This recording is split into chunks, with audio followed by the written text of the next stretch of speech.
LED Christmas lights, or whatever they are called where you live.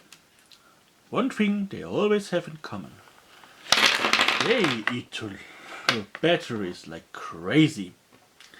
But this video is here to change this. I will show you how I make them last for months on two ordinary AA's. But another trick to save money is actually to use rechargeable batteries. They don't last as long, but they can be recharged. Okay, we got two brand new batteries in there. And now we will modify this, because LEDs themselves are one of the most efficient light source ever made. But what they need is a bit of resistance. Resistance the batteries can't provide. The parts to provide this resistance are called resistors. And you can buy them for next to nothing at every large online retailer. And if we now take one of those resistors, now I have just placed, without soldering or anything, one of those resistors here in the circuit.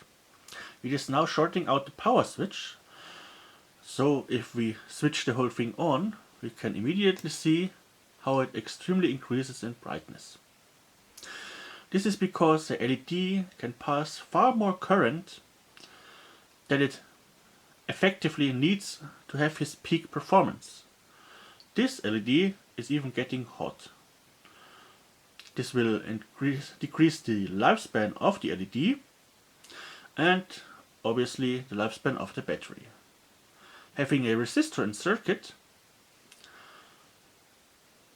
reduces the brightness, but makes the LED run more efficiently. And it is still extremely bright, as you can see here on camera. So, using a black background, you see the LED with resistor and without it. And as you can see, it is about 60% brighter, but the brightness will wear down after 3 hours and reduce it to a level like this anyhow. So, by using the resistor, you buy additional use time, about a month on batteries. I use those in my window decorations on Christmas, and I do not have to replace the batteries, and they are still nicely visible after New Year's Eve. The way to install those is obviously, when you want to do it perfectly, to solder them onto the minus connection. Just desolder this little wire and solder the resistor in its place. But how you can do it the cheap and easy way is just wrap it around this connector here. I will show you.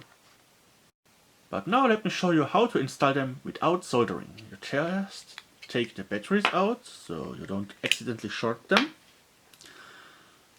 You lever this switch assembly out, just like this. This will come out eventually. So I have just wrapped it around this leg here and twisted it through the little hole. So once you have it wrapped around nice and tightly, just shove it back in the box and make sure it still works. And then you can always put a little dab of hot glue onto it to seal it firmly in place. Just make sure not to short the leftover end over to the other side of the battery. But now the really interesting part. We're talking about resistors. I recommend a 220 ohm one, as you can see on the color code here, but you can obviously experiment and increase and decrease brightness. And another hack I want to share with you is to simply cut those lights off that you don't need. Just make sure the little ends don't touch. But this is a nice way also to save a lot of power and increase the time they last, especially if you use them in projects. So you just don't tuck away the lights you don't need for your project. For example, if your project needs like 2 lights or 5 lights, but you have a 10 light chain, just cut the remaining ones off. They are wired in a way so you can easily cut the ones you don't need away, and it won't harm the function. Just as I mentioned, make sure the little ends don't get shorted together, because otherwise then you have a short and it doesn't work anymore. But if you do it the right way, just cut them, keep the ends separated. You can shorten those chains down to one single LED, which then obviously, including the resistor, will burn for like half a year. So, I hope this was helpful, and if you have any questions, just ask me in the comments. And also let me know what you're using this chains for. And yeah, like, subscribe, and all of this stuff.